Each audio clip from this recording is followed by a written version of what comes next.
تو تفہیم میں آسانی پیدا ہوگی۔ تو تحقیقی خاکہ بمعنی ابواب بندی نہیں بلکہ بمعنی ایک مکمل منصوبہ ہوتا ہے جس میں واضح ہو کہ تحقیقی کام کیا ہے، کیوں ضروری ہے، کیسے انجام دیا جائے گا اور کب ختم ہوگا۔ ان میں سے ہر سوال مختلف جزیات کا حامل ہے۔ کیا، کیوں، کیسے اور کب جیسے سوالات کے جواب عام روزمرہ معاملات میں بھی خاصے مشکل ہوتے ہیں۔ تحقیقی خاکے کی تشکیل میں ان کی نوعیت اور بھی پیچیدہ ہے۔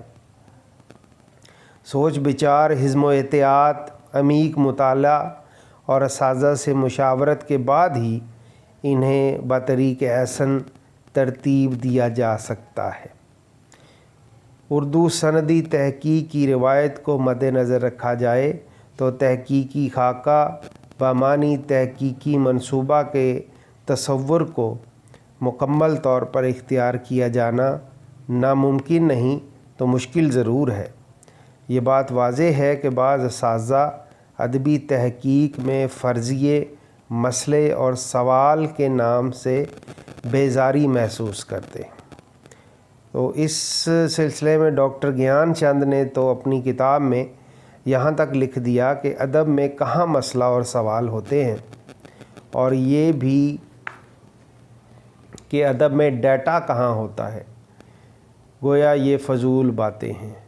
یہی معاملہ کئی دیگر نکات کے حوالے سے بھی ہے۔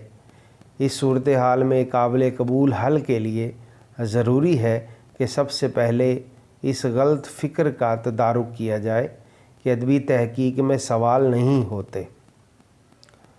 یقیناً ہوتے ہیں، چاہے انہیں دھیان میں لایا جائے یا بیان نہ کیا جائے۔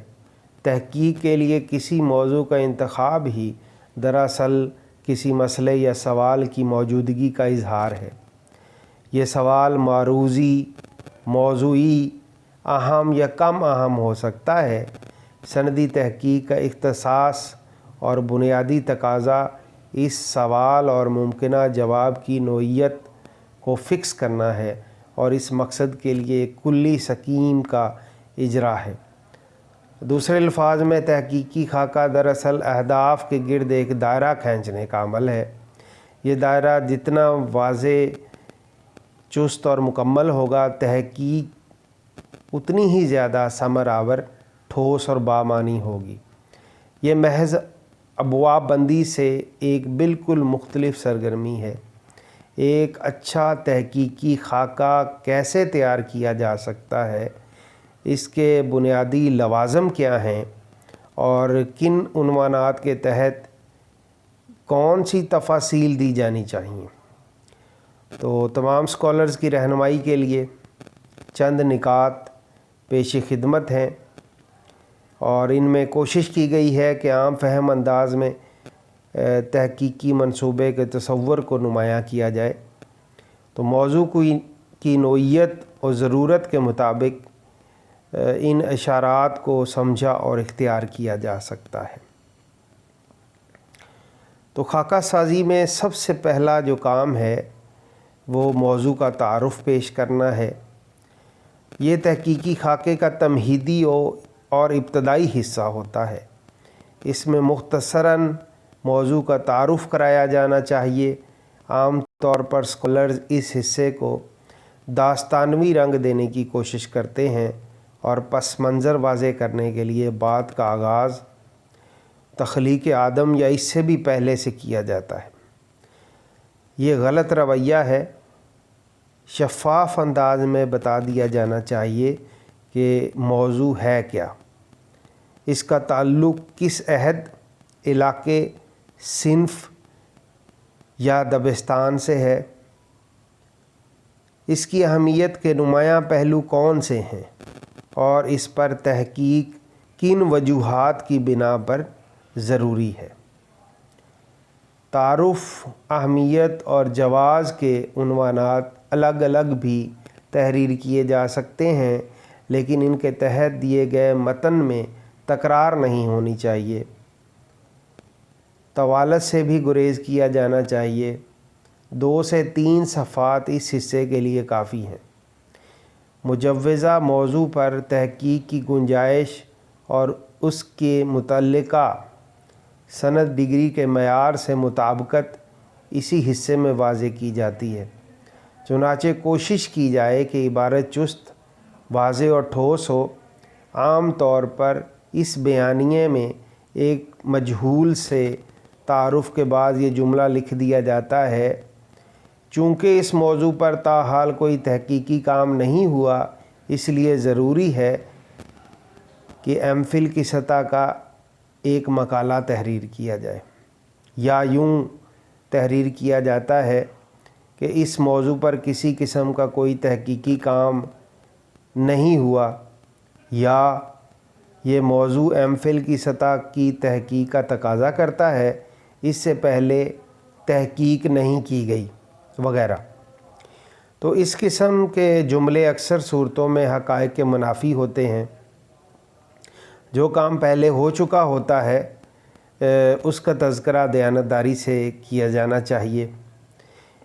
اس مقصد کے لیے اسکالر کو بنیادی نوعیت کی تلاش اور جانچ پڑتال کر لینی چاہیے اپنے موضوع کے حوالے سے۔ بغیر کسی شہادت اور دلیل کے اس طرح کے جملے تحریر کرنا اسکالرز کی یہ غفلت ہے، اور اسے غلط بیانی کے زمرے میں لایا جائے گا۔ اور اس حوالے سے خاص طور پر ایسی صورت میں جب عین اسی موضوع پر پہلے سے موجود تحقیقی کام سامنے آ جاتا ہے، اس مسئلے سے بچاؤ کا ایک قدر مشکل لیکن مفید حل یہ ہے کہ ایک ذیلی عنوان سابقہ تحقیقات کا جائزہ قائم کر لیا جائے۔ اس میں موضوع سے جڑے ہوئے تازہ و قدیم تحقیقی کاموں کی فہرست مختصر تعارف و تبصرے کے ساتھ دے دی جائے۔ تو یہ کام محنت طلب ہے، لیکن مجوزہ موضوع کی ضرورت، گنجائش اور انفرادیت واضح کرنے کا اس سے بہتر شاید ہی کوئی طریقہ ہو۔ موضوع کا تعارف، موضوع کی اہمیت کے بعد اسکالرز کو فرضیہ اور سوالات کی نشاندہی جو ہے وہ کرنی چاہیے۔ تعارف میں کسی قدر فرضیے کے نشانات ہونے چاہیے۔ ایسا نہ ہو کہ تعارف کسی ایک سمت اور فرضیہ دوسری سمت جاتا ہوا محسوس ہو۔ یہ مرحلہ لازمی طور پر پہلے مرحلے سے جڑا ہوا ہونا چاہیے۔ ابتدائی بیانیے کی اگلی کڑی معلوم ہونی چاہیے۔ فرضیہ تشکیل دیتے وقت موضوع کے علائق کو بخوبی سمجھ لینا چاہیے۔ فرضیہ دراصل مسئلے کا امکانی حل ہوتا ہے جسے حقائق کی روشنی میں ثابت یا رد کیا جا سکتا ہے۔ فرضیے کی نوعیت کے مطابق سوالات کی تشکیل اس مرحلے میں توجہ طلب ہے۔ فرضیہ اور سوالات تحقیق کا رخ متعین کرتے ہیں، اس لیے ان میں پیچیدگی اور ابہام نہیں ہونا چاہیے۔ تو فرضیے طے کرتے وقت یہ جان لینا ضروری ہے کہ کیا اس کے حق یا استرداد میں کوائف دستیاب ہیں، اور کیا ان کا تجزیہ ممکن ہے، اور اس کے ساتھ یہ بھی کہ کیا یہ موضوع زیر بحث کے حوالے سے اس مرکزی نقطے کا احاطہ کرتا ہے جس کا کھوج لگانا مقصود ہے۔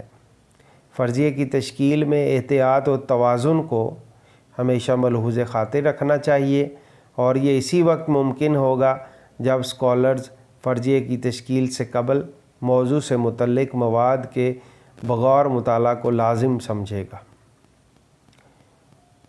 اس کے بعد ایک اگلا مرحلہ ہے حدود و تحدید موضوع۔ اس مرحلے میں تحقیقی عمل کی حد بندی کی جاتی ہے، یعنی کہاں سے کہاں تک اور کتنا اور کیوں۔ بعض موضوعات میں موضوع کے لیے اختیار کیے جانے والا عنوان ہی حدود کی وضاحت کر دیتا ہے، لیکن جہاں ایسا نہیں وہاں الگ سے بتایا جانا ضروری ہے۔ حدود کا مطلب اپنی مرضی اور پسند کے مطابق چھانٹی کرنا ہرگز نہیں۔ یہ مبنی بر محقق نہیں بلکہ مبنی بر موضوع عمل ہے۔ تو موضوع کی نوعیت، ضرورت اور افادیت کے پیش نظر متعلق و غیر متعلق کی نشاندہی اور وقت، عہد اور علاقے کی وضاحت یہاں بنیادی تقاضا ہے۔ تو اسکالرز کو واضح طور پر بتا دینا چاہیے کہ کیا بات اس کے دائرہ تحقیق میں ہوگی اور کیا نہیں، اور اس کی وجہ کیا ہے۔ عام طور پر بغیر کوئی وجہ بتائے مواد منتخب کر لیا جاتا ہے یا کچھ مواد چھوڑ دیا جاتا ہے، ادوار کی تقسیم کر لی جاتی ہے یا اہم اور غیر اہم کی بابت فیصلہ سنا دیا جاتا ہے۔ یہ علمی اپروچ نہیں۔ تحقیقی خاکے میں ان امور کو واضح اور ٹھوس بنیاد فراہم کرنا اسکالرز کی ذمہ داری ہے، بصورت دیگر یہ سوال آخر تک اس کا پیچھا نہیں چھوڑیں گے۔ تو خاکہ سازی کا حدود و تحدید کے بعد جو مرحلہ ہے وہ طریق تحقیق کا ہے۔ تو خاکہ سازی میں طریق تحقیق جو ہے بہت اہم ہے۔ اس عنوان کے تحت یہ وضاحت کی جانی چاہیے کہ موضوع کی نوعیت کے مطابق کون سا طریقہ تحقیق اختیار کیا جائے گا۔ ادبی تحقیق کے لیے عام طور پر دستاویزی تاریخی طریقہ اختیار کیا جاتا ہے۔ سوانح حیات، اداروں اور تنظیموں کی تاریخ، کتابیات، نظریات کی تاریخ اور تدوین متن کے لیے یہی مقبول عام طریقہ ہے۔ اس کے اصول و لوازم تفصیل سے بیان کیے گئے ہیں اور اصول تحقیق کی کتب میں بآسانی دستیاب ہیں۔ تو حقائق کی بازیافت کے لیے یہاں دستاویزات، کتب، اخبارات، جرائد، ڈائریاں، خطوط اور دیگر انفرادی دستاویزات، سرکاری و ادارہ جاتی ریکارڈ، رپورٹس اور انٹرویوز وغیرہ کا سہارا لیا جانا چاہیے۔ دستاویزات کی جمع آوری، خارجی و داخلی جانچ پڑتال، ترتیب و تشریح اور تنقید کے بعد کوئی رائے قائم کی جاتی ہے۔ تاہم اگر موضوع ان نکات سے ہٹ کر ہو تو اس کے لیے نگران کے مشورے سے موضوع طریقہ کار کا انتخاب کیا جا سکتا ہے۔ تو طریق تحقیق کے انتخاب و وضاحت سے تحقیق میں اعتباریت کے پہلو نمایاں ہوتے ہیں۔ چنانچہ اس معاملے کو خصوصی توجہ دینے کی ضرورت ہے۔ موضوع سے متعلق اور موضوع ترین طریقہ تحقیق کا انتخاب کم وقت میں بہتر اور مرتکز نتائج کی فراہمی میں معاون ثابت ہو سکتا ہے۔ کسی موضوع کے لیے ایک سے زیادہ طریقہ تحقیق بھی انتخاب کیے جا سکتے ہیں، تاہم دلائل کے ساتھ اس کا دفاع بھی لازم ہے۔ ایسا نہیں کہ اپنی مرضی سے بغیر کسی جواز و دلیل کے فیصلہ کر لیا جائے۔ تو اسکالرز کو بتایا جانا چاہیے کہ موضوع کی مناسبت سے منتخب کردہ طریقہ کار کتنا مفید اور معاون ہوگا، اور یہ کہ دیگر طریقے کن بنیادوں پر موضوع نہیں ہیں۔ تو طریق تحقیق کے بعد موضوع کی تقسیم و ترتیب کو اس مرحلے میں موضوع کی تفاصیل کو تدریجاً بیان کیا جاتا ہے۔ یہ جز بندی کا سا عمل ہے جس میں عنوانات قائم کیے بغیر موضوع کو مختلف ابواب میں تقسیم کیا جاتا ہے۔ ہر باب میں مواد کی نوعیت واضح کی جاتی ہے اور مجوزہ ترتیب سامنے لائی جاتی ہے۔ یہ معاملہ اس اعتبار سے توجہ طلب ہے کہ یہاں اسکالرز کو بتانا پڑتا ہے کہ مقالے کو کتنے ابواب میں تقسیم کیا جائے گا، ان کی ترتیب کیا ہوگی، حجم اور سائز کیا ہوگا اور کس باب میں کیا مواد شامل کیا جائے گا۔ موضوع کی تقسیم اور ترتیب کے بعد ابواب بندی کا مرحلہ آتا ہے۔ تو خاکہ سازی میں ابواب بندی ایک لازمی اور ضروری تقاضا ہے تحقیقی خاکے کا۔ تو یہ واضح نشانات کے ساتھ موضوع کو پھیلانے اور سمیٹنے کے عمل کی وضاحت ہے۔ مقالہ کہاں سے کس عنوان کے تحت شروع ہوگا، کن خطوط پر آگے بڑھے گا، کہاں کس عنوان کے تحت ختم ہوگا۔ تو ابواب بندی میں یہی بتانا مقصود ہوتا ہے۔ مقالے کی تنظیم و وحدت کا یہ نتیجہ بنیادی حوالہ ہے۔ ایک مربوط تحقیقی مقالہ مربوط ابواب کا رین منت ہوتا ہے۔ اس کے بعد کتابیات ہے، تو بنیادی و ثانوی ماخذات کی فہرست کو کتابیات میں درج کیا جاتا ہے۔ اس سے اسکالر کی ابتدائی تلاش و جستجو کا اندازہ بھی ہوتا ہے اور موضوع سے متعلق مواد کے قابل رسائی ہونے کے شواہد بھی ملتے ہیں۔ تو تحقیقی خاکے کی ترتیب و تشکیل کے حوالے سے یہ نکات محض ایک نمونے ماڈل کے طور پر پیش کیے جاتے ہیں، جن میں بعد میں ترمیم یا اضافہ بھی کیا جاتا ہے۔ والسلام، خدا حافظ۔